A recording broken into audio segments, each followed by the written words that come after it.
प्यारे बच्चों, आज हम पढ़ने वाले हैं हरात्मक श्रेणी या हार्मोनिक प्रोग्रेशन या एचपी। और यदि मैं कहूं कि आपको हरात्मक श्रेणी के बारे में मालूम है तो आप कहेंगे, अरे ये कैसे हो सकता है, हम तो हरात्मक श्रेणी के बारे में नहीं जानते।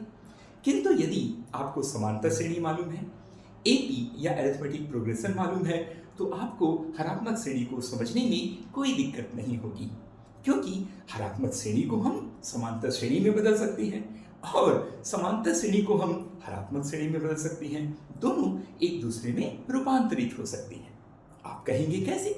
बिल्कुल, जैसे पानी को बर्फ में बदला जा सकता है और बर्फ को पानी में बदला जा सकता है, लेकिन दोनों का फार्मूला सूत्र तो H2O है, H2O, लेकिन एक द्रव अवस्था में होता है और दूसरा ठोस अवस्था में होती है। और ठोस को हम द्रव में और द्रव को हम ठोस में बदल लेते हैं। आपको मालूम होगा, यदि हमने फ्रीजर में रखा तो द्रव ठोस में बदल जाएगा, और यदि कमरे के तापक्रम में ले जाए तो जो ठोस है वह द्रव अवस्था में बदल जाएगा।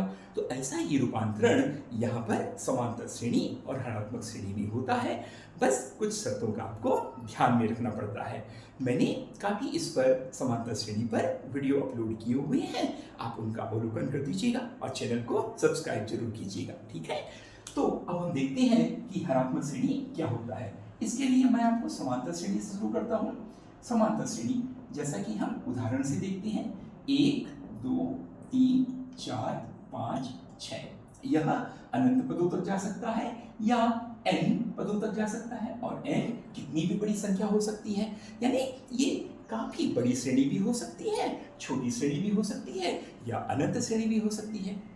किंतु यह श्रेणी या विन्यास क्या वास्तव में समांतर श्रेणी है, इसका पता बड़ी आसानी से लगाया जाता है। इसलिए मैं बार बार कह रहा हूँ, आप समांतर श्रेणी की मेरी वीडियो को जरूर देखिए, उसमें मैंने डिटेल में बताया है।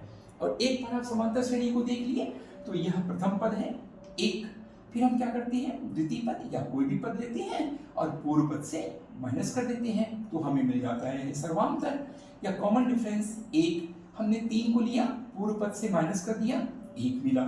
4 को लिया, पूर्व पद से माइनस कर दिया, 4 ऋण 3, 1 मिल गया। तो हम यह सुनिश्चित हो गए कि यह जो श्रेणी है वह समांतर श्रेणी है। अब आप बोलेंगे यह समांतर श्रेणी है, लेकिन हमें तो आप पढ़ा रहे हरात्मक श्रेणी, तो हम आपको वहीं से शुरू करते हैं जो आपको आता है, और जो आता है उसके बाद हम वो बताते हैं जो आपको नहीं आता। यानी नहीं आता है को आता है से हम जोड़ देते हैं, एक सेतु बना देते हैं। तो चलिए हम देखते हैं